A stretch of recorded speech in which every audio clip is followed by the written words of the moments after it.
Go for liftoff in T-minus 30. Stand by for further instructions, Minnesota Black Robe Regiment.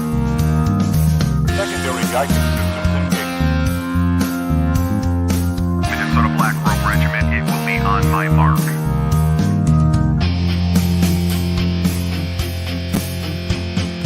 All systems are a go. All systems are a go. Minnesota Black Robe Regiment, you are over the target. You are authorized to fire at will.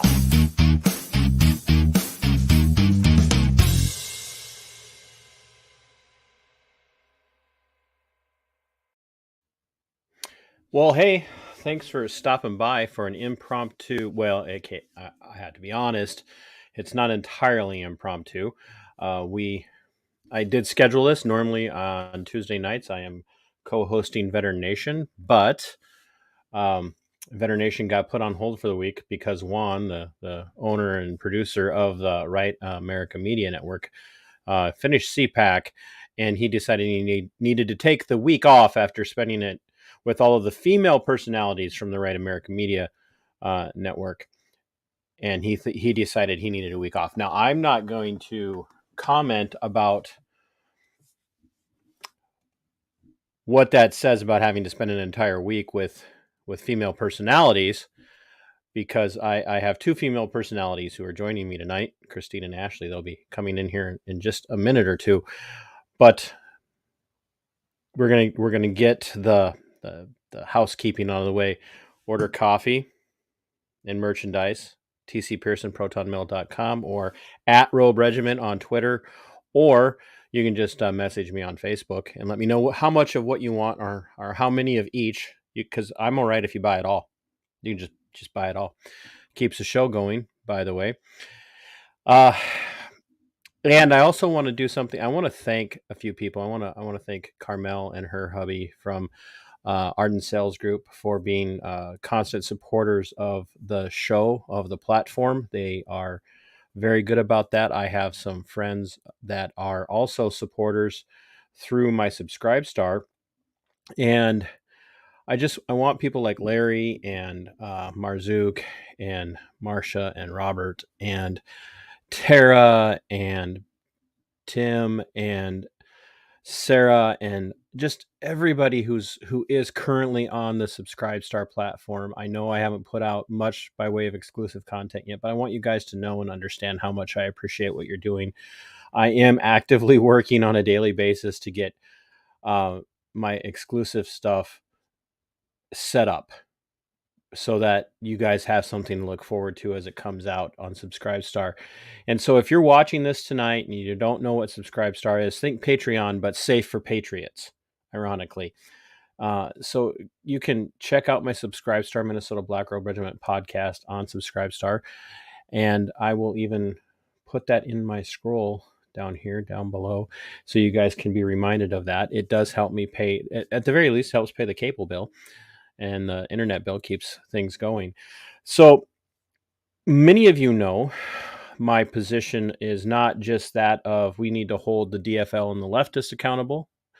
My position isn't just that we hold all elected and appointed servants accountable, but when finger pointing needs to be done and we need to hold people accountable for their bad behavior here in the state of Minnesota, oftentimes that means people who might allegedly be in our camp when it comes to political affiliations.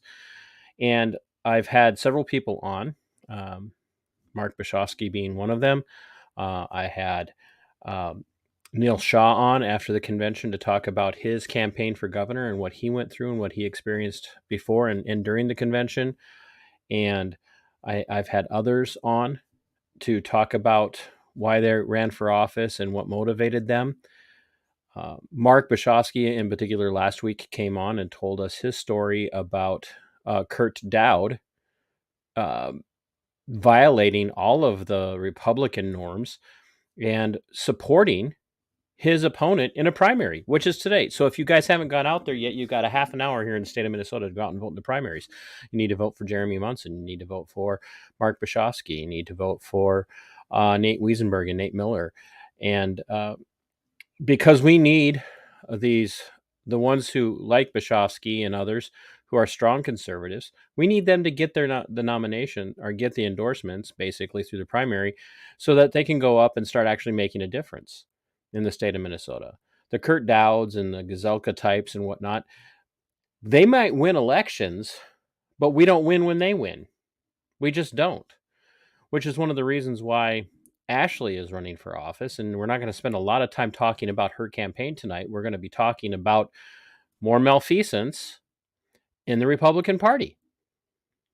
And people can say, well, how do you prove that? Well, there's going to be a link in the description of this video on YouTube showing the work that Christine and Ashely and some others have done to prove that Ashley's opponent, one of her opponents for the general election in November, has committed, for lack of better terminology, election fraud. This individual is claiming to live in the district that they're running for Senate in, and there is video evidence and pictorial evidence showing that this residence is uninhabited. Not that it couldn't be lived in, but that it's not being lived in. And yesterday, Ashely and Christine went to the Minnesota Supreme Court to turn this evidence in, and that was after her opponent was served with this paperwork on Saturday. Was served with notice, and so we're gonna bring Christine, who is Ashley's campaign manager. I call her the boss. We're going to bring Christine and Ashely in. Ashely keeps, she's walking around her yard enjoying her crickets and her trains. So if any of you have motion sickness issues, you might want to just listen as we bring them in. So, Christine, thank you for coming on. And all right, Ashely, behave yourself. So I'm not at home. I'm actually out here in Raymond right now. I'm not even in the district today, but that's okay. She had to get out of the district to be safe to do this. Well, I got a phone call from the Douglas County Sheriff a little bit ago, so I'm still a little shooken by that. Wait, whoa, wait, what? Yeah. So, like, yeah. I got breaking news. I got breaking news. Yeah, so he called about 25 minutes ago and was inquiring about trespassing on West Lake Mary. Do you have any business on West Lake Mary? I said, well, why? Well, I just got a complaint that you're trespassing. Well, wait a minute. So what is West Lake Mary? So that's the residency that Tori filed at in Douglas County. Okay, so who is Tori? Tori Westrom. Tori Westrom is your opponent, your Republican-endorsed opponent for Yep. Senate District? The newly formed Senate District 12, yep. Newly formed Senate District 12. And oh boy, I just got fired up. So I'm a little fired up too. I think I kind of startled and shook up the office of the deputy too. So you had suspicions that Tori Westrom, am I saying that right? Yep. That Tori Westrom was not living in the Senate District. Right. As claimed. And right. So instead of just jumping out there on social media and making accusations, as we have seen happen with particular candidates, you said, okay, fine, we're going to actually do the work. We're gonna demonstrate that this individual is not living in the district. You did the work. You gathered the evidence, and there again, we will be putting the link in the description of this video. In fact, Christine, since you're at home and Ashley's walking around entertaining us in the sun of whatever area she is in to Raymond, actually where Westrom's originally from. So Ashley's walking around in Raymond, I don't know, in a park or like somebody else's yard now. I don't know. So could you send me the link in private chat, and I'll copy it and I'll put it in the chat here in the comments of the video as well. Sure can. So, and just the link to the playlist. So you compiled video and picture evidence, and you've got affidavits and whatnot demonstrating that Tori Westrom is not living at the address that Tori is claiming. Tori is a he, correct? Correct. Tori is not living at the address that Tori is claiming. Hasn't been living there. I've seen the video evidence. The house is empty as all hell. Mm-hmm. Inside and out. Inside and out. It's not being maintained. But allegedly, now you're the criminal. Mm-hmm. Because we were trespassing. So he called and to inquire. Well, he got a complaint that I was trespassing. Well, first of all, that's not what our declarations say anyways. So I told the deputy, apparently whoever read it to Tori read it to him wrong. The deputy, of course, I think he was kind of blindsided. Obviously, Tori didn't tell the whole story.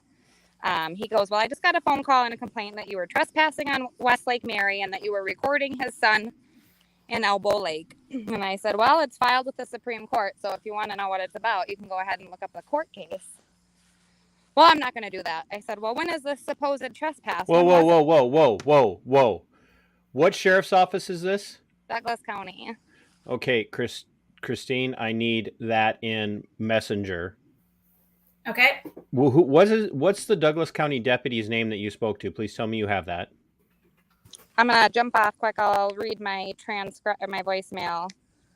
It transcribes to, oh gosh. Here, just hold on a second.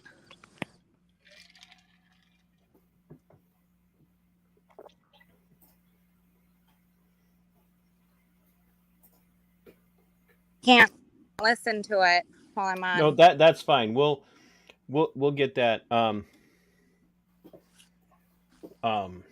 We'll get that, and you can send it to me in a message on Messenger, and we'll add that in as well. So the Douglas County Sheriff's Office gets a message from, or gets a complaint from your opponent, Mm-hmm. and so I said, well, when is the supposed trespass? When did the supposed trespass happen? What date? Well, I don't know, he says. I said, you're calling me about a trespass, and you don't even know when it was? He goes, look, I got a phone call, and I had to follow up on it. Meanwhile, we brought our complaint with our evidence to 3 county attorneys, and only one sent their sheriff out to actually look at the evidence. And what county is that did Grant. that? Grant, the one that Tori actually lives in. Okay. And you collected evidence showing that Tori's still living in Grant. Correct. As well as evidence that he's not living in Douglas County like he claims. Correct. You well, in fact, Christine, your dad served Tori with the paperwork on Saturday, which we have video of as well. And your dad's a rock star. You can tell him that TC from the Minnesota Black Robe Regiment says that. So now he's not famous at all. So your dad serves that paperwork for you guys on Saturday. Yesterday, you scrambled to get to the Minnesota Supreme Court because when you're dealing with an election issue like this, it has to go to the Supreme Court. Correct. Ironically, the Secretary of State and the state auditor and whatnot don't touch this. It all goes through the Supreme Court. Here, we have a hugely operating government, and there's nobody that even has the capacity or the delegate to investigate this. Yeah, it's up to 2 moms. It's an honor system, and if you break it, there's no repercussion. There's nobody that's going to look into it. Are you freaking kidding me? You are affecting your Minnesota so much right now. Are you freaking kidding me? You sound like Mrs. Poole from Ferris Bueller. He's such a nice boy. So then you go to the Supreme Court of Minnesota yesterday, literally to the Supreme Court administration of Minnesota. You file out of your own pocket, and I put the video out last week asking people to, go over and support you. And then I would tell them if they support your GoFundMe, by the way, Christine, can you send me that GoFundMe and I'll put it in the chat, and I'll also put it in the description of the video, to support your GoFundMe, because that came out of your pocket, not a correct and in correction, not out of your campaign war chest, out of Right. your own personal expense accounts. You paid for that, and you're just saying, hey, if you're on the side of liberty and truth and ethics and whatnot, could you help out pay that? Because it was $550 just to have it filed Mm-hmm. without a promise of when it would be looked at or whether or not it would be looked at. So you paid $550 out of your own pockets yesterday to have this go to the Supreme Court. You gave them all the videographic and pictorial evidence that shows that your opponent, this Republican endorsed for Senate District 12 in the state of Minnesota by the Minnesota GOP, is not living where he says he's living. And now he's weaponizing law enforcement against you. And the deputy had the nerve, I almost said something I shouldn't, had the nerve to say, well, I just have to follow up. But they wouldn't follow up when you were saying he's not living in his district. Oh, I told him, I said, well, whose jurisdiction is it to investigate perjury that happens within Douglas County? Well, I suppose Douglas County, he said. I said, well, you better get on it. Yeah, I definitely need that deputy's name. And yes, we will put that out on blast. The affidavit of candidacy that Tori signed says, I swear I will be living within the district within 6 months of the election, which would put the deadline at May 8th. And he filed at May 31st. So he was already supposed to have been there, already had been there for 3.5 weeks, 3 weeks or whatever, because he filed the 31st.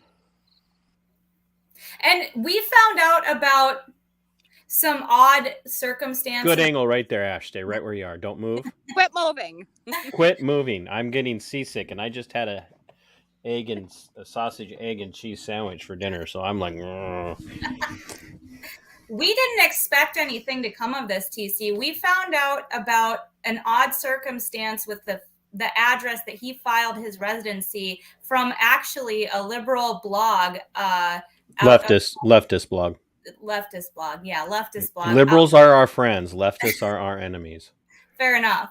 But yeah, it was an article that they wrote on Ashely, and they just happened to mention that Tori claims he moved, and this random third person, who's not Tori's wife and not Tori's family, was involved in the purchase of the property and is in fact listed as the first grantee on all the taxes. And I thought that was weird. I'm like, why would you buy a house with someone? And the house was listed 2 days before it closed, which was 2 days before the deadline. And so those were odd circumstances. But to be very honest, when we went to this property, we didn't expect to find anything of any significance. We thought we were going to find a house. Tori was obviously going to be living there, and that was going to be the end. And you were going to walk away from it. Yep. Yeah. We didn't expect to find anything. And I'm gonna tell everybody right now. I watched the video and I was like, well, Christine, I was chatting with you as I was watching it, and I was like, holy hell, no one's living there. Like, literally, holy cow, no one is living in that place. It is deserted. There's not a spot of furniture or one piece of personal property in the premises, inside or outside. There was a lawnmower outside, but it's clearly not being used. Oh no, yeah. Like, there are literally families of bears and maybe Bigfoot living on this property. This is how abandoned this place is. This is a scam. This is literally a scam. And I want Tori to file some sort of, I want Tori to come after me for putting this out. I dare you, Tori Westrom. And you know what? Better yet, Tori, I dare you to come on here and explain to me what the hell you're doing. But here's what's going to happen. Kurt Dowd wouldn't come on when I challenged him to come on and explain why he's running a candidate against Mark Bishofsky, because Dowd's a coward. Or Dowd's a coward. Cowd's a coward? I don't know. Kurt Dowd's a coward. I challenged Karen Housley to come on here and explain why she last fall told Mark Bishofsky to run for office and is now endorsing his opponent in the primary for today. And I said, here's your opportunity. Come on, embarrass Mark. I will put anything out that you can prove. I will do it. Tori, you come on my show in the next couple of weeks and explain yourself and prove to me you're living there. Show me 6 months worth of driving records, cell phone records showing pings off of a cell phone tower. Show me your daily in and out of that place. Show me, because I can tell you right now, I am not the brightest light on the Christmas tree, but no one's living in that damn house. No one's living there. And for you to contact the sheriff's office and try and file a trespassing complaint against your opponent because they did what they needed to do to demonstrate that you cannot be trusted and that you are a liar, like most of the rhinos in the GOP right now, you won't do it because you're a coward. You're a coward. You're afraid of two little ladies. That's what it is. You're afraid. Trespassing. Somebody who's making the laws and not following the laws, and he's concerned about a law? Whatever. Well, here's the deal. When public servants, be they elected or appointed, will not do the job that they've been given by we the people have to stand up and do it. Yep. The problem is people like Tori are conservative law enforcement backing people, and so they feel like they have an inroad to reach out to the local law enforcement officers or local law enforcement agencies and file these complaints, expecting them to do what they want them to do because, well, we support you. That's what that is. I will get answers. We will, not just me, we will get answers from Douglas County about why they wouldn't take your complaint, but they would call you. And that's an intimidation tactic. And we saw that play out with the Hennepin County situation when Hutch decided he was going to drink, drive, roll his car, and then tried to sick a local law enforcement agency on Rebecca Bannon and her family because she took pictures to prove just how bad it was.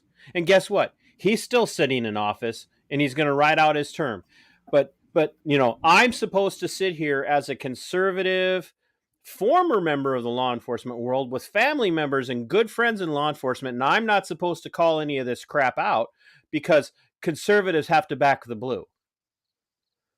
If I find out that they come after you even more, if there's any ticketing, if there's any more pursuit of this, if they call you in for questioning, if they write you a ticket, if they do anything based off of the evidence that you've gathered, I will have every single well-known auditor in the United States in Douglas County auditing, and I'm talking First Amendment and Second Amendment auditors.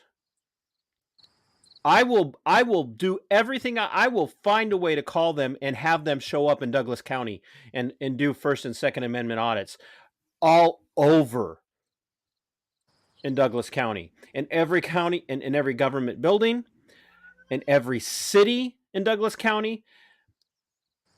We will put so much pressure on them for that. I am sick of this crap. What law? You did. Why did you drop this on me? You should have warned me. I'm sick of this. They happened like right before this. They weaponize law enforcement. Well, we saw that with. We got an order from the Supreme Court, or a copy of the order that Tori Westrom and Steve Simon, they've received orders, as well as the other respondents, if they want to respond. So obviously he was upset about that, Christine. Yeah, the order came in from the Supreme Court or the Court of Appeals today that gives Steve Simon and Tori Westrom and any of the other respondents until August 15th to file a response. They have to do it by electronic means so that it doesn't delay the court. And the court has asked specifically for the county auditors that are party to the suit to tell the court when is the very last day that you can get a decision from the court.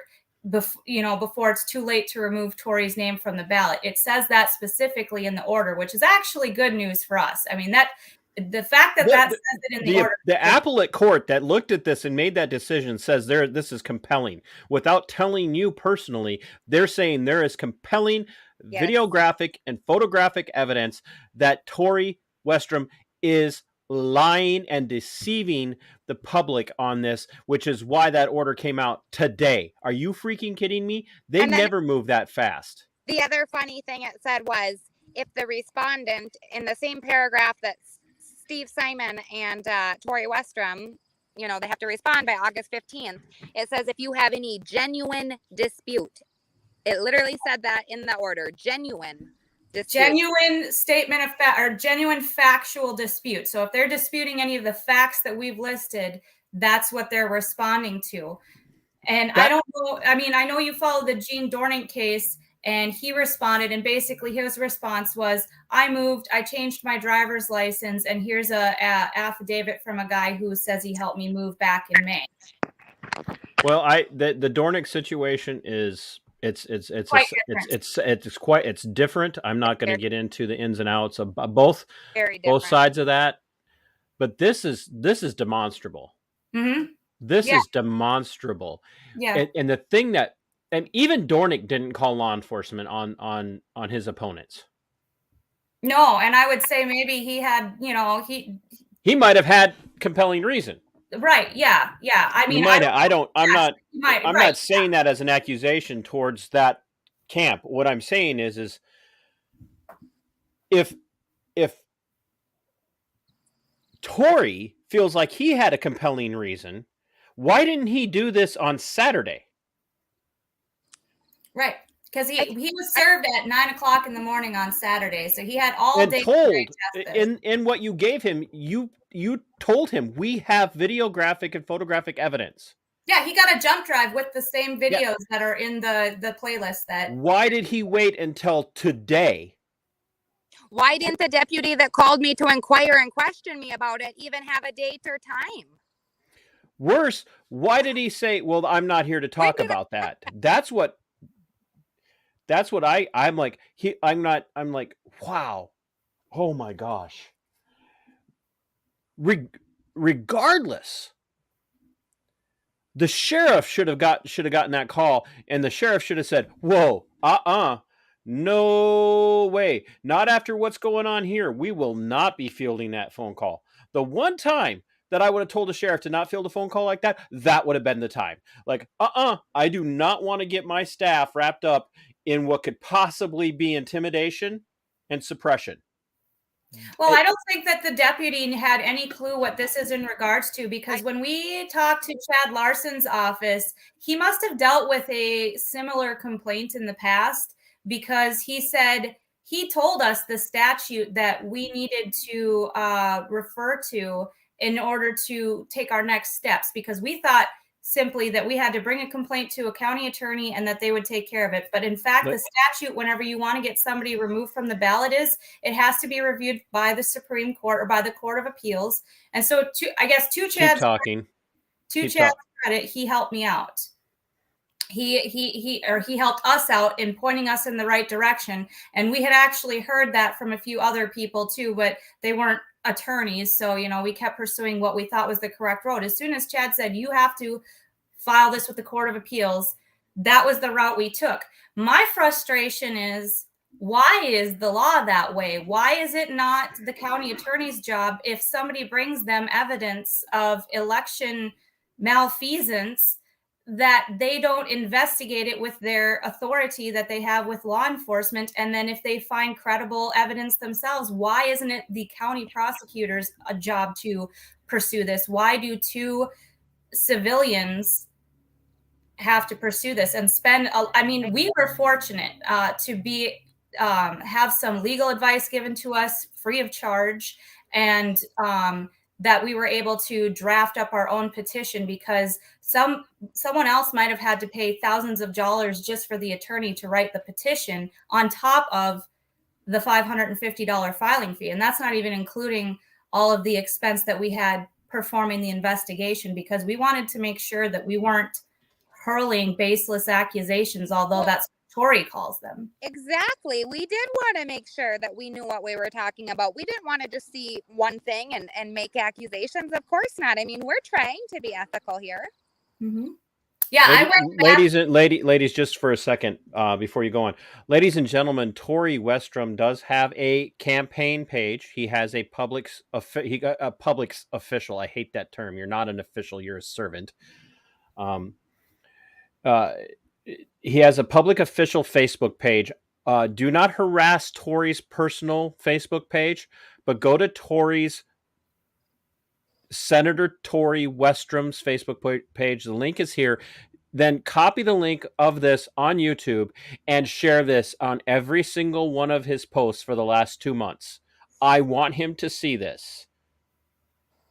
And make sure when you're sharing this on his Facebook page for his senatorial campaign and his position, remind him that the courts in the United States do not allow candidates for office or sitting office holders, if you will, to censor, remove, block, or silence anybody commenting.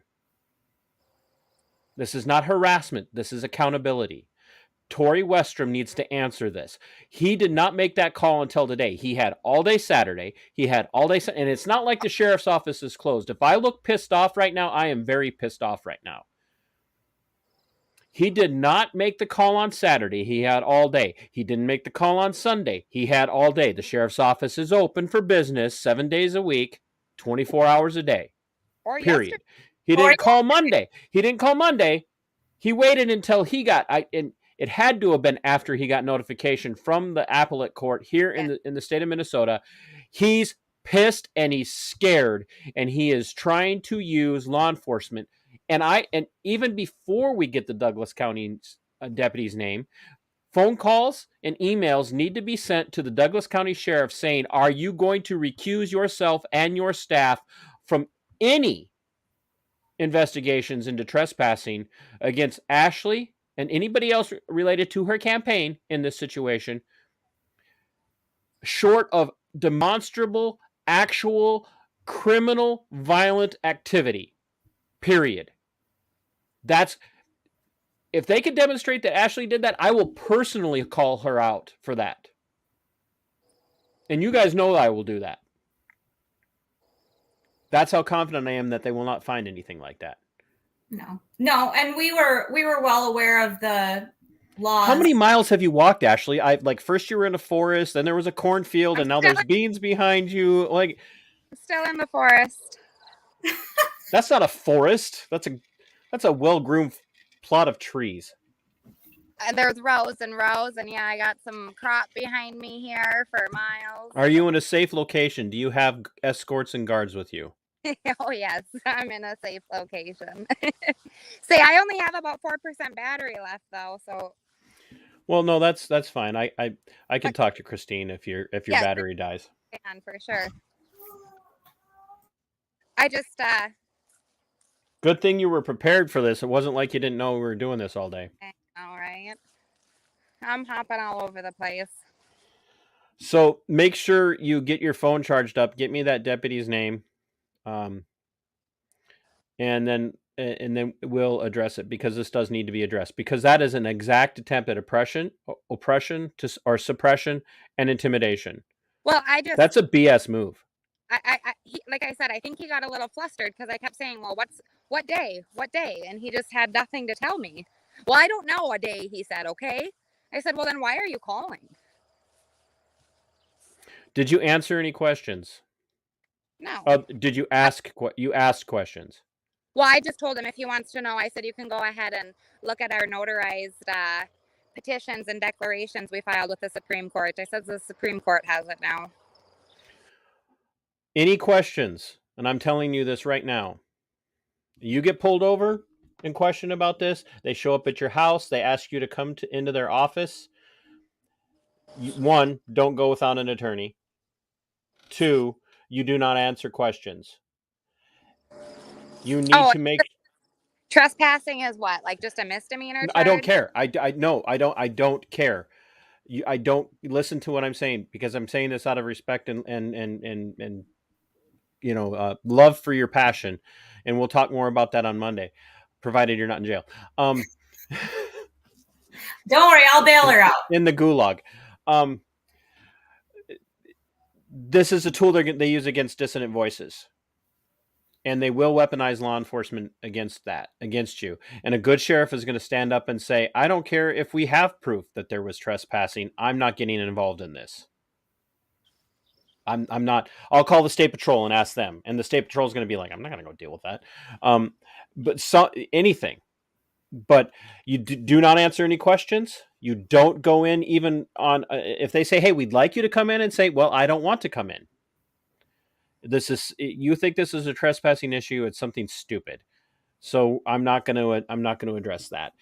You do not answer questions, and you need to make sure that your phone is charged all the time. And any interactions you have with anybody from Douglas County, any other person representing any government entity, public sector employee, anybody else, recorded at all times and immediately uploaded to YouTube. And if you don't want to put it on your YouTube, you send it to me. Yeah, we got our channel up and going now. So we just made a YouTube the other day. A YouTube the other day. Specifically for this, because we wanted to make our evidence public. We don't just want the Court of Appeals to decide whether or not Tory is eligible to be on the ballot, which we believe very much, obviously, that he's not, or we wouldn't have put all this effort into filing it with the Supreme Court. But we also want the Court of Public Opinion to see the evidence so that they can make their own decision. They don't have to take our word for it. They can see our evidence. Yeah, this is a whole new realm. I just wanted to talk a little bit about what was going on. This has changed the nature of it altogether. This is like, everybody who's watching needs to share this in every single patriot group that there is in Minnesota. No, I'll just keep my mouth shut. You should let what? No, go ahead. Video I got of in Elbow Lake, because he said, oh, she's recording my child in Elbow Lake. Yeah, I also recorded his child taking the four-wheeler to the gas station. The child's like, I don't know, 13, 14 years old, needs to be accompanied by, an ATV rider with him that's 18, of course. Child didn't have the helmet on, was on a public roadway. So I don't know, maybe Tory was part of his complaint, that you recorded his child. Yeah, at his house in Elbow Lake, because he was out. I did a residency check, and he was outside. The child was walking outside around. I'm like, oh, well, here's his child in Elbow Lake. And then shortly later, the child hops on a four-wheeler, heads to town without a helmet, without an 18-year-old on a public road. So maybe I should ask the deputy if he wants that video, because that's against the law. That might be a good video. What county is Elbow Lake in? Grant. That might be a good video for the Grant Sheriff's Office to take a look at. Games. I'll play games. Oh, no, this isn't a game. This is a war. Mm-hmm.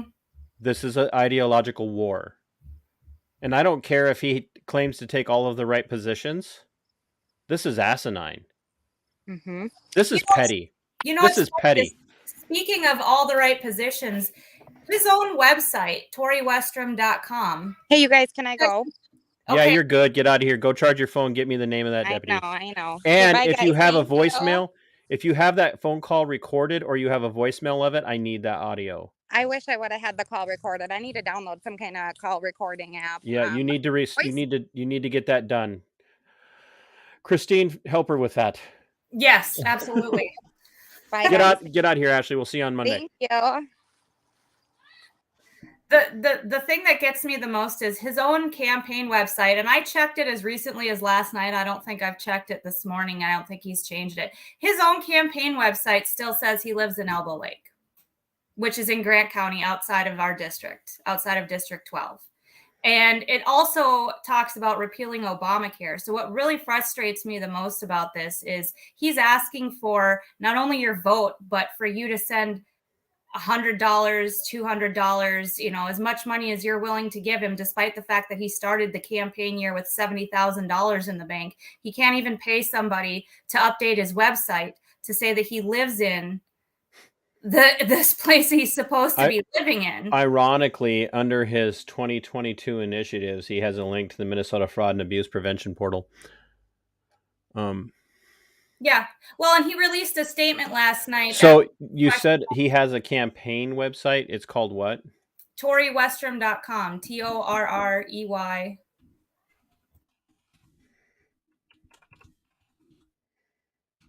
And then Westrom is WESTROM.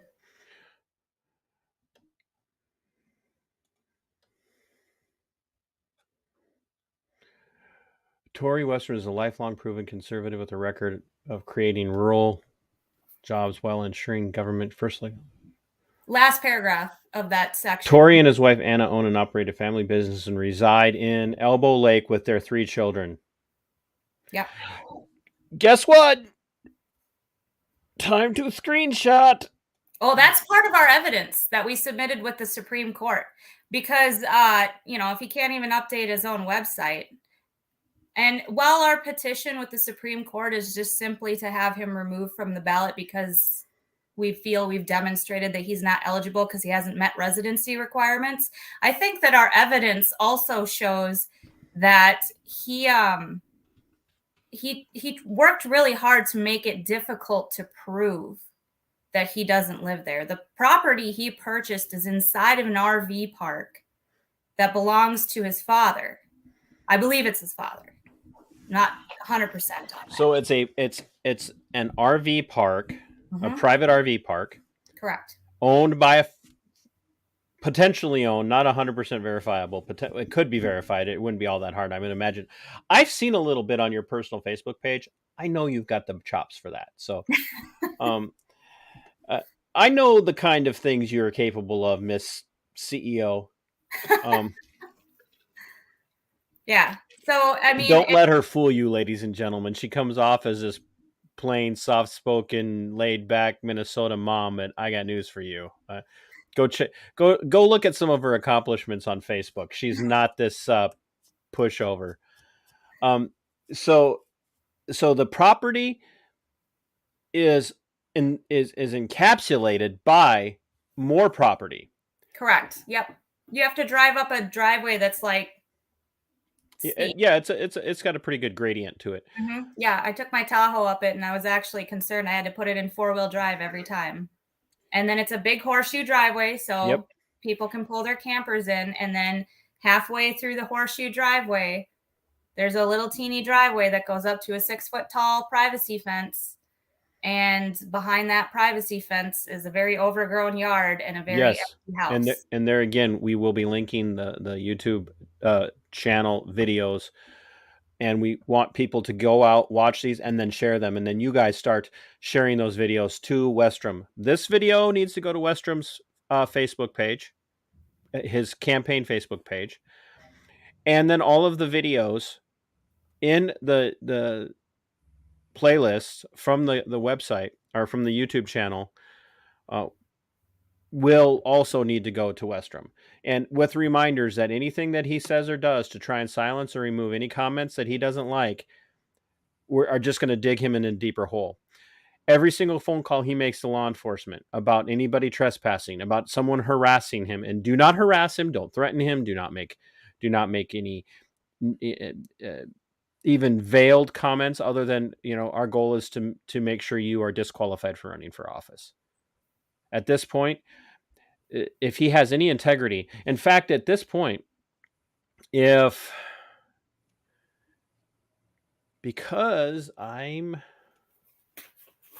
a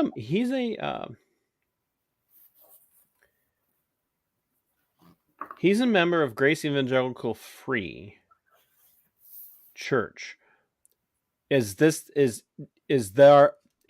Grace Evangelical Free Church okay with a member blatantly lying about his residence to win just because he might be a conservative Christian, allegedly? Are we okay with that, Grace Evangelical Free? Are you okay with that? I mean, really? You want to know why this Christian is sick and tired of people labeling themselves Christian when they're campaigning? It's because of crap like this. Keep the name of Christ out of your mouth if you can't even tell the truth about your campaign and where you're living. Keep the name of Christ out of your mouth if you're going to try and use Rome to silence your opponents. And we haven't even begun to talk about Ashely's campaign platform, or No. why she's running as an independent, or the people she's pissed off. I mean, even the group that's pissed off at all the other Republicans is pissed off at her for not running as a Republican. Yeah. Yeah. They wanted And her. you guys know that group. It might start with an A and have a 4 and an L in it. But that group is pissed off. And that, by that group, I mean that one person. That one person is pissed off at Ashely for not running as a Republican because they think she's going to just end up costing the district to DFL by doing this. No, you want to know what's good? If this district goes to the DFL, if Ashely doesn't win in her general election campaign, you want to know what's going to cost you this district? It's dirty Minnesota GOP politics that are advancing dirty, crooked, disingenuous, mealy mouth, panty waist, milk toast losers that the conservative base in Rocks and Cows, Minnesota, don't trust anymore. We don't want you anymore. And if the primaries go the way I feel like they're going to go tonight, and the Minnesota GOP gets their way with some of these candidates that they wanted to run against, endorsed, and against solid people like Miller and Wiesenberg, I will be actively campaigning for a blue sweep of Minnesota. I want the Minnesota GOP to burn philosophically.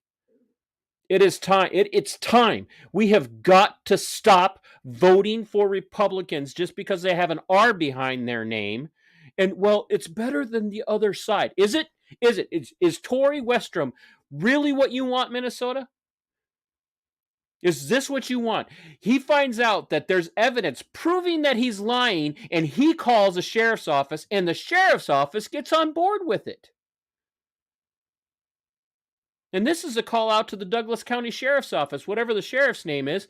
I challenge you, Sheriff, to come out and say, we will have nothing else to do with this.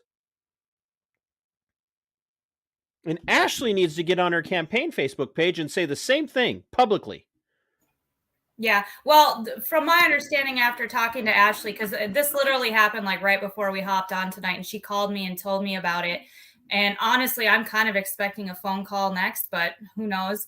From my understanding, I think that is the end of it. Like the deputies just said, look, I'm just doing my job or whatever. I just have to follow up. I would be surprised. Regardless, the sheriff should have been the one. The sheriff should have said, whoa, wait a minute. What? Well, or asked why. The deputy could have asked Tory why, like, why now? What was the event that this occurred? When did this occur? Like, what dates? What specifics? Did you tell her to not be on there? But you can't tell that because you're not there to tell her to get off your property, because you're not living there. You're living in Elbow Lake on your farm. Yep. While you're lying. Yep. Went to the Lake Mary place at least 7 or 8 times in all different times of the day throughout over a period of 2 weeks. And not once was there ever a human being or a vehicle or any evidence of human presence on that property, on Tory's property. And the reason I keep coming back, pressure needs to get put on the Douglas County Sheriff to say, not only am I instructing any other staff for Douglas County to not field any more calls on this, but we will contact Tory Westrom and say, please do not file any more complaints about trespassing, because we will consider that an attempt to subvert the system. That's exactly what he's doing. Yeah. We don't want anything to do with this. If you want to file an ethics complaint against us, then that's fine. But that the Douglas County Sheriff needs to make a public statement saying he is not going to allow any of his staff or himself to be sucked into this. Period. Not that the deputy should get in trouble. I'm not saying that. I don't think the deputy did what the deputy was going to do. He made a phone call. Okay, fine. As long as this doesn't go anywhere else. But both of you need to make sure that every phone call that you take now is recorded. And if there's any kind of contact with law enforcement going forward, I don't care who it is. any kind, recorded, period. 100% recorded. Yep. Video recorded and streamed to Facebook. Oh yeah, absolutely. Absolutely. Yeah. And Well, you know, I voted for Tory in pretty much every election he's ran in since I moved to his district back in 2010. And I honestly, I did what I think everybody else does, because Tory's been in either the House as a rep or in the Senate for like the last 26 years, since 1996. He's been. you voted for name recognition. Yep. Yeah, exactly. I voted for name recognition. I said, oh, look, there's an R next to his name. And I remember that he came to my house once when he first campaigned for the Senate. So yeah, I'm going to vote for him. And I think that's what everybody does. So up until July 8th, which is when this whole investigation started, I thought that Tory was a stand-up guy and that we were all running a clean campaign here. I was supporting Ashely. I was her campaign manager, but I had no hard feelings towards Tory. It wasn't until I saw his empty house, like even when I saw his property was inside an RV park and the yard was all overgrown, I mean, he has physical challenges. Maybe it's hard to mow his lawn. It wasn't until I looked inside the house and saw that there wasn't a spot of personal property or any furniture or anything that said that somebody lives there. He's not living there. He's not living. His family is not living there. Yes. Not only did we prove he's not living there, we proved that he is still living in Elbow Lake, because every time we went there, or every time that Ashely went there, or we went together, somebody was there. There was evidence that either Tory was there himself because both family vehicles were there, or at minimum his family was there. And his lawn is freshly cut and nicely groomed. The garbage can is out at the end of the driveway in a couple of videos. There's signs of life at his house. So not only did we show that he's not living in Alexandria, we showed that he is still living in Elbow Lake. Yeah, he's not living there. No. This is asinine. Mm-hmm. I'm still so, like, seriously. The viewer count's gone up and down. People are probably either looking for more of a rant, or they're looking for the we the people are pissed off. That's what they're. Well, we are, but we are. I'm angry. That's why I hauled my 3 kids and Ashely to the Supreme Court yesterday to file in person, because if we're going to talk about integrity, making sure that our votes count for something, and it really irritates me that he runs on as that's part of his platform, and he can't tell the truth. This is not integrity. No. The fact that he even called the sheriff's office on this one is not integrity. I don't care if he is living there. Okay, let's just grant him that, which we're not going to, but let's just grant him that he's living there. All he needed to do was get his attorney or his campaign manager and himself to get together and say, "Here's the evidence that I'm living there." Minnesota Supreme Court, can we consider this a done deal? That's all he needed to do. That's it. Instead, he called the cops. Mm-hmm. Yep. He did. He literally tried to weaponize law enforcement against his political opponent, which is exactly why everybody wants to call Republicans fascists. Yep. It's authoritarianism. It's despotism. It's autocracy. It's a form of oligarchical rule. I'm owed this spot. How dare you dink around with me? Do you know who I am? Do you know what kind of power I have? Do you know the influence that I have? I'm going to make your life hell for messing with me. So instead of doing the thing which he needed to do, which was just deal with this in the courts, he tried to bring law enforcement in and silence his opponent, to discredit her. Yeah. And say, look at what she did. She broke the law by coming on my property uninvited. Well, I got news for you, by the way. To be trespassed, you have to be told to leave. Mm-hmm. A property owner or a person responsible for management of said property has to be present to communicate to you, I'm telling you to leave or I am going to have you trespassed. That's how trespass works in Minnesota. If my neighbor comes down here and walks all over my yard and I don't ever say a cotton picking thing to them about, hey, get out of my yard, like a crotchety old man, and I'm feeling like a crotchety old man right now.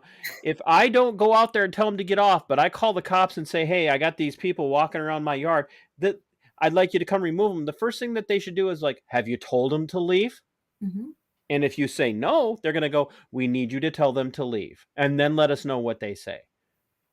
But if you don't tell them, and I'm not saying that a 98-year-old woman or even a 98-year-old man should be running out there to tell a bunch of punk kids to get off his yard if he's scared. But there's something to be said for having the courage of your convictions. And quite frankly, to have balls enough as a man running for office in the state of Minnesota to say, I wasn't there to tell them to get off my property. No one else was there to tell them to get off my property. So I'm just going to have to keep my mouth shut on this one and answer this in the courts. No, instead, he tried to do what Sherburne County Commission did to Terry last week, which was try to silence her through weaponizing of law enforcement. And as a phone call I had with somebody from Northwestern, well, anything's pretty much more Northwest than I am, but from a area very close to the western border of Minnesota and North Dakota, law enforcement in her county is being weaponized against her, and she works for the county. So this happens all over. Yep. This is happening all over. And this is why I've been doing this series, and I know you know a little bit about it. This is why I'm doing my series about how you define a good cop. I'm just following orders is not the answer of a good cop. Right. Right. And a good sheriff is going to get involved in this in the sense of, I am not getting involved in this. That's all the involvement I need is I'm not getting involved. That's a public statement of, I will not interfere in this situation. Yeah, I agree. Well, and the crazy thing is, like my BPOU, Pope County, I caucused with them for the first time this past year. And I was actually, I was a delegate. I didn't make it to CD7 or the state convention. I had a personal injury that kept me from getting there right before CD7 happened. But I did make it to the District 12 endorsement convention, and everything involving my little BPU of Pope County Republicans felt really on the level, and they were very welcoming, and everybody, all the people involved were great. I really liked that group of people. But as soon as we got all of District 12 together and we got the big wigs and the old guard in the room, it was all hushed tones and side eyes. And the whole atmosphere was just completely different. And last weekend I went to the fair and I had the treasurer of the Polk County Republicans ask me why I'm working against them. And I assume that he was referring to me helping Ashely's campaign. And I said, well, I don't feel like I'm working against you. I fully intend to vote for several of your candidates. And he said, well, what about Tory? I said, no, I'm not going to vote for Tory because he's not eligible to be the senator of this district because he doesn't live here. And I showed him my video and he was flabbergasted, and the look on his face broke my heart because he just got that information, but he saw one of the videos that's on our playlist and he saw the overgrown yard and the empty house. And you could tell he was flabbergasted. I said, I understand that you don't know what to say because you just got this information, but I have had this information for a couple of weeks because I'm the one who did the investigation. And I said, so I'm past the point of shock. Now I'm just mad. So I guess my hope would be that if any of the folks from the Polk County Republicans are listening, I just want you to know that I'm not working against you. My intention is actually to work for you and help you not have candidates who lie. How about Polk County do the right thing, which is, as a county BPOU, call on Tory to withdraw from the race for at the very least for the appearance of impropriety, and then the attempt to weaponize law enforcement Douglas County law enforcement against his opponent for doing. And here's the other thing. You guys didn't rush out and tell everybody that you were trying to prove he lived in another district. You guys didn't rush out and attack him in the media. You didn't go around trying to. You didn't go out there and beat on people's doors, saying, "Hey, would you write a statement saying that you haven't seen him here?" You did the legwork. All of you together did the legwork. Yeah, maybe somebody wants to ask a question. Well, technically, you're not allowed on their property, right? And okay, whatever. But even when you had the evidence, you didn't rush out and start smearing him all over. You didn't rush out and start telling people all over social media. In fact, I was one of the few people that knew, and I kept it to myself. So I promised I would. You did. You kept your promise. TC is an honorable man. I didn't tell anybody. We kept it low key, and we didn't attack his reputation or his integrity. We didn't, threaten it to go to the media with it. For one, media, when I am the media. You are the media. The media, the legacy media wouldn't touch this. They wouldn't care. No. The only way they are going to care is if the Supreme Court rules on this against him, and then they'll just use it to try and prop up the DFLer. Correct. But you guys didn't do any of that. There was no attack on him. This is literally just, here's the situation. It's unethical. It's an issue of integrity, and it's violation of campaign law and residency requirements for running in a district, which we have seen play out in several situations across the state of Minnesota. Nate Wiesenberg's having that same issue with his opponent up in his neck of the woods. Technically living there, but carpet begging the hell out of it. Right. I mean, that literally everyone keeps calling him the carpet beggar. Yeah. When Nate goes out and goes to parades and campaign events, they're like, "Oh, the carpet beggar." Yeah, the carpet beggar. Yep. So we're dealing with a situation where this is happening over and over and over again with the approval of the Minnesota GOP. Yes. And Because they're not verifying. The Minnesota GOP didn't go and ask him to prove he actually moved. No. And quite frankly, the only reason why he wanted a residency there was because he wanted that position. He feels entitled to the position, and nobody is asking him to move away from his farm. No one's asking him to leave his farm. Nobody's telling him, we don't want you in office if you can't go live in this district. Why? Why not? Why? Because he didn't want to challenge the other Republican candidate in that new district. That's it. He did not want to challenge that. So he's going to go over to this new district that doesn't have a candidate to create a new candidacy, another legacy for himself. That's it. That's all this comes down to.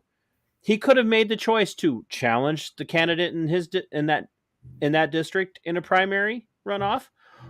No, instead he chose to lie. By all looks, by all appearances, he lied. And it looks like he probably falsified a document. Yeah.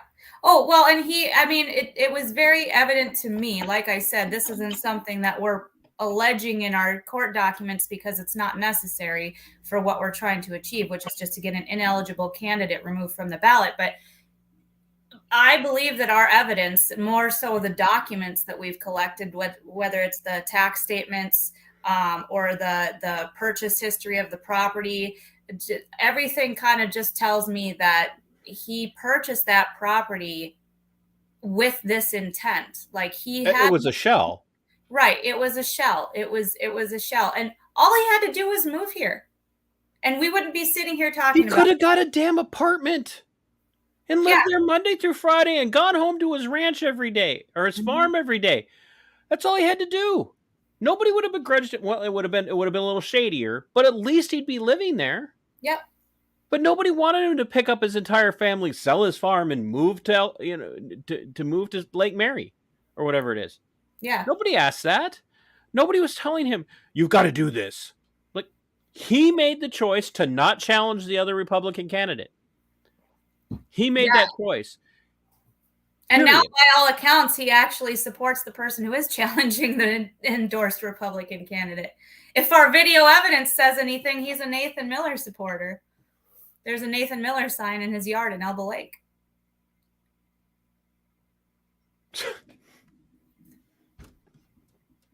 What? Yeah. Yeah, it's part of our evidence. It's in our playlist. One of the last residency checks that we did before we started talking to the county attorneys.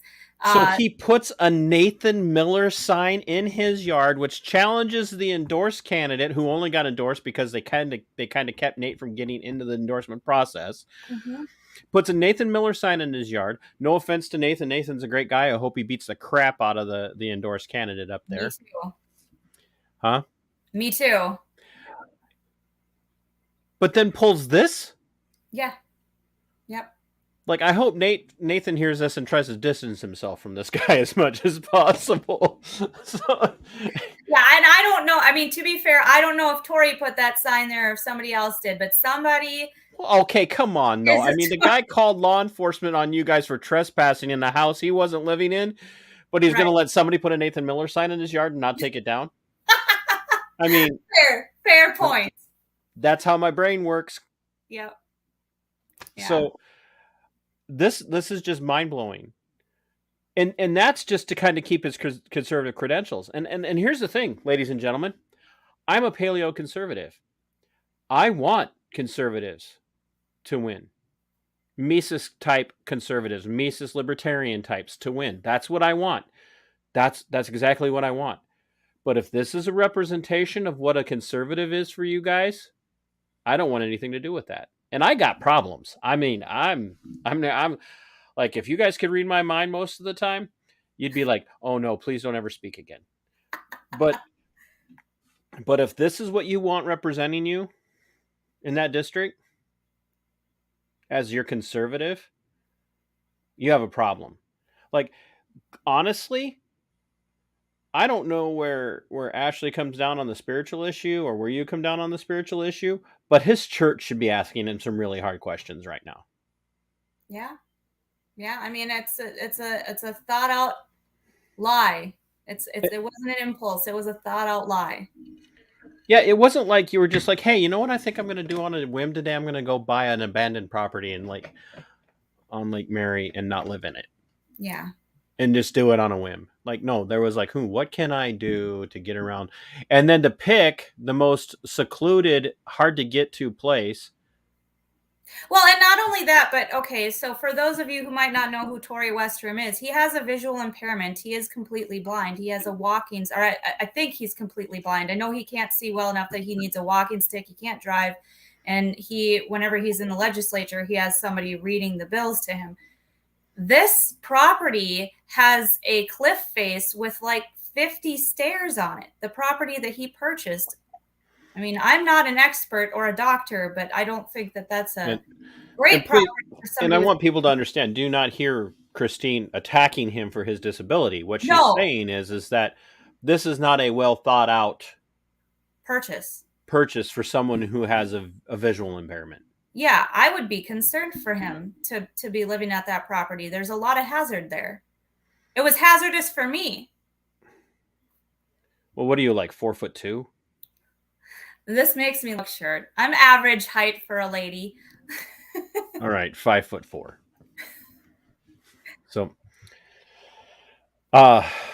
So I once again my counsel to you and Ashely and anybody else associated with the campaign going forward is everybody records everything. Yes. You all need to get phone. You all and by the way, just so you know, you don't have to tell the person on the other end they're being recorded. Right. Don't call to other states and record, because you never know what the state law that you're calling or the law of the state you're calling is. But here in Minnesota, every conversation that you take part in, you can record and you can put it out wherever you want. You need to record every single conversation you have with anybody about any of this stuff or anything else, really, for that matter, right now, especially if it's some sort of a public sector employee, public servant, law enforcement, county commissioner, city council member, mayor, whatever. If you run into Tori, and I'm not telling you to go find him, but if you run into Tori, Need to be having these conversations. Yeah. Period. And end of you need to record. Everything needs to be recorded from going forward. And if you run in there again, this stuff needs to go up on Tori's Facebook page. He needs to answer these questions. Douglas County Sheriff's Office needs to make a statement saying they're not going to involve themselves in this. I can't make them do that. I'm not telling them that do this or else. That's not my point. But I do want to know if there's any follow up, either with you or with Ashely, or if there are any more phone calls, if there's any, because at this point it is literally him trying to use law enforcement to harass you. Yes. That's all it is. That's it. And Absolutely. I would be looking for some sort of guarantee from law enforcement that will not be taking place. And if there's anything I can do to help with that, and make sure that you're sharing this to as many places that you can, so that people are here. Like this is shady. This is like low down shady. Like we've been on for over an hour now, so we should probably. This was supposed to be a shorter one. I know. But then Ashely just dropped that on me, and then goes, I got only 4% in my battery. I have to go. Bye. I'm gonna just leave you to talk to Christine. So Yeah. Yeah. Why don't?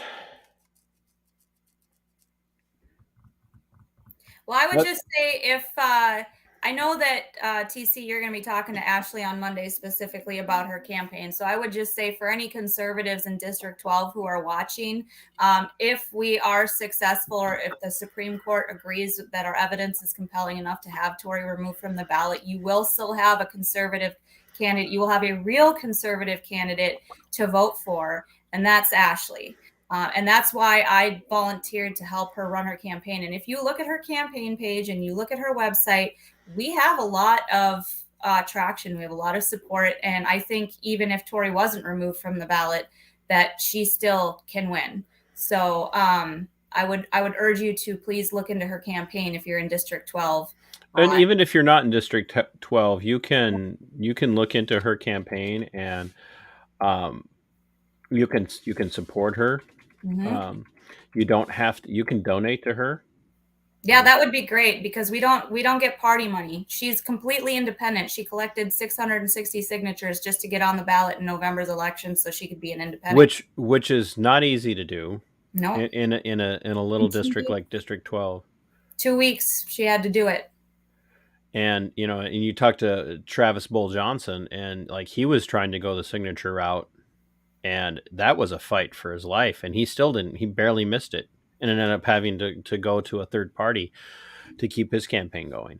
Mm-hmm. So the system is stacked against challengers and dissident voices. Yeah. And it's not just stacked against conservative Republicans. It's stacked against anyone who's not a GOP insider, and it's stacked against anybody who is dissident in any way. If you depart from the DFL narrative, it's stacked against you. The DFL and the MNGOP have a lock on the system. Mm-hmm. And they handpick every single person that runs for their positions. And if somebody who's not handpicked happens to get in, they do their level best to fight them. Look at Eric Mortensen. You don't have to like Eric. You know what? If you don't like Eric because you think he's a firebrand and he runs around throwing shooting flaming arrows at everybody, which is what I've heard, that's one of the critiques. Anybody who doesn't agree 100% with Eric Mortensen is a rhino in his eyes. Now, maybe that's a legitimate critique, but at least he's standing on principle. And the Minnesota GOP, especially guys like Kurt Dowd, hate that. They hate that. Yeah. They want you to come up there, get in their caucus, play ball, so they can reach across the aisle to the DFL and become buddies and friends. And that's what it was about, ultimately, in lying about where you live for Tori. Yeah. He wants to go up there and continue to be part of the good old boys club. Yep. And if he was one of the conservatives, and genuine conservatives in the Minnesota House or in the Minnesota Senate, I would know his name. I would know his name. Until Ashely was running, I didn't know who he was.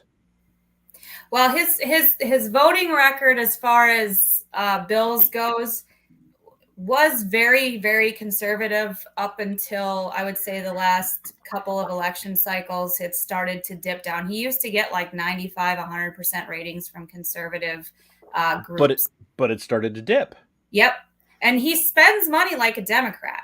He wrote a bill that spent $210 million or $1 billion, something. I can't remember if it was million or billion, but a lot of money from the CARES Act, I think it was. Either that or it was the Biden's infrastructure plan on rural broadband. And if you look in our district, we already have full coverage for rural broadband. So he wrote that. Why does the state need to be involved in that in the first place? Why can't the private sector handle that?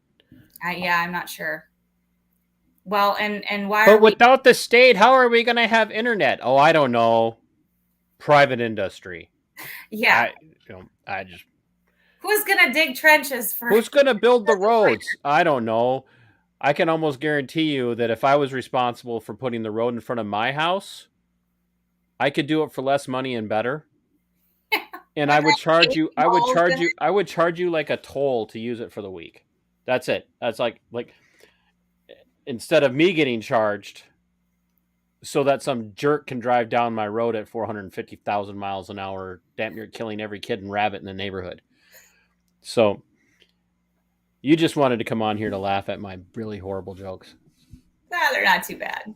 So why don't you, I'm going to actually put you in the green room. I'm going to do a close and then I'll talk to you after the show. Okay. So don't go anywhere. Sounds good. Yeah, ladies and gentlemen, if you're watching this after the fact, if you're watching it still now, please go to Tory Westrum's Facebook page for his campaign and make sure he's seeing this video. Make comments. Say, will you answer the accusations that you are not living where you say you're living? Will you answer the accusations about trying to weaponize law enforcement? Answer those accusations.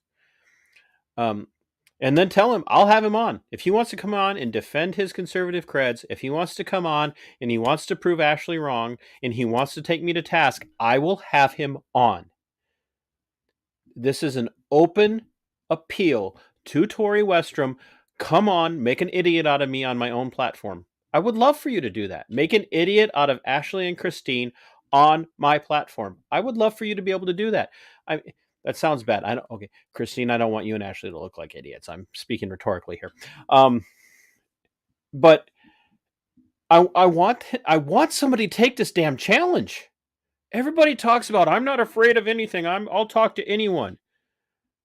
No, you won't. No, you won't.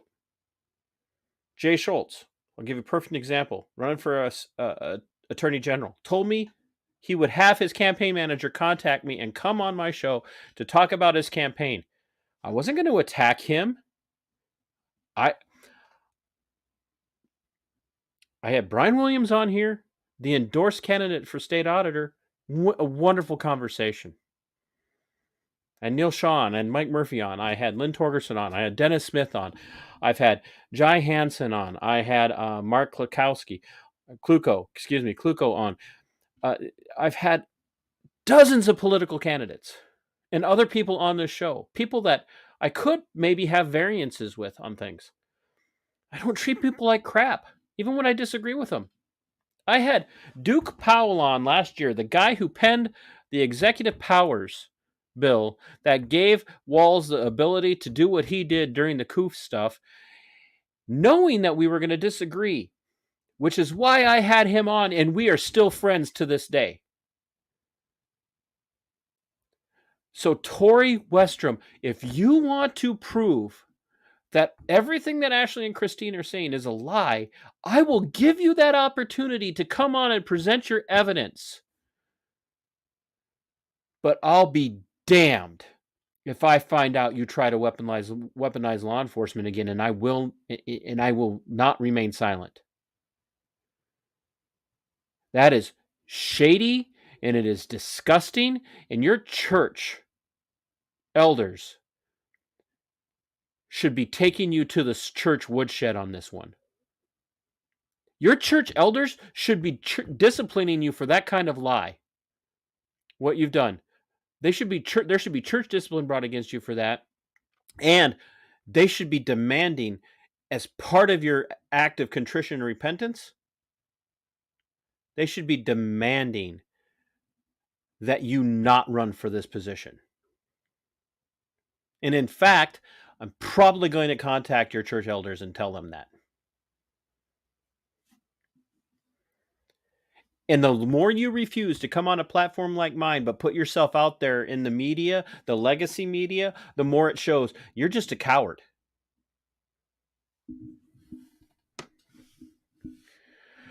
Once again, ladies and gentlemen, I want to thank Arden Sales Group for being supporters, and everybody over on my Subscribe Star. If you haven't checked out the Subscribe Star, there are several levels. I mean, like, it's $3 a month as a minimum. I mean, like, seriously, folks? I mean, gas prices are down. President Biden has already said you should all be celebrating. You're now paying something like 75 cents less a gallon than you were a month ago. He's calling that a victory. I don't know how, but he is. But don't worry, they're going to take it back from you when they send armed IRS agents to your house now with the new weaponization of the Anti-Inflation Act, which is really nothing more than empowering the IRS to come take your money from you. But yeah, go over to my Subscribe Star, pick a subscription level. I promise I'm working on putting out more content there.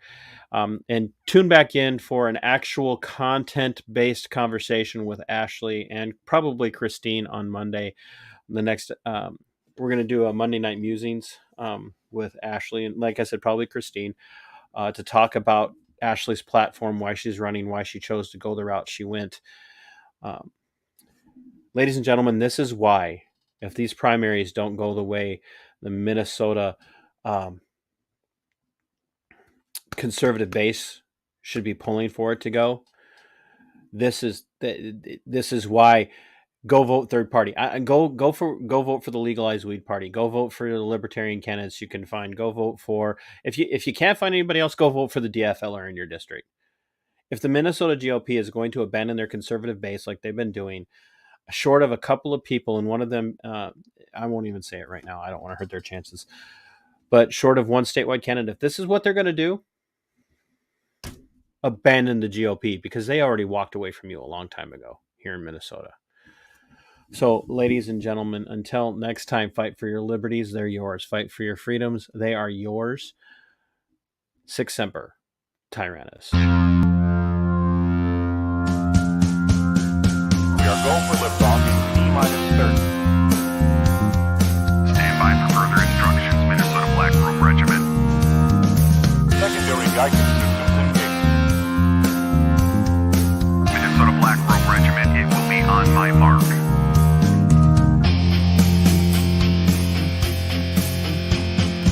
All systems are a go. All systems are a go. Minnesota Black Robe Regiment, you are over the target. You are authorized to fire at